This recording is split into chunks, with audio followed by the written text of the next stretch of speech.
احذر نكاح 5: أنانة بالهمز، أنانة، وحنانة، وحداقة، وبراقة، وشداقة. أنانة يعني كثيرة الأنين والشكوى، لا ترضى بشيء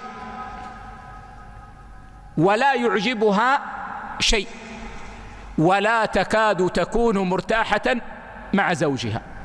هذه لا تطيب معها الحياة، منذ أن يدخل الزوج إلى أن ينام إلى أن يخرج وهو تحت الأنين. وحنانة قالوا هي التي تحن إلى زوج آخر، أي تمتن على زوجها بنفسها وتذكره دائما وتقول: ما الذي أوقعني فيك؟ مثلي يكون لمثلك، أنا مثلي يكون لكذا، أنا مثلي يكون لي كذا. فكلما التفتت إليه قالت: حظي تعيس، وإلا فمثلي يتزوجها من يكون كذا وكذا.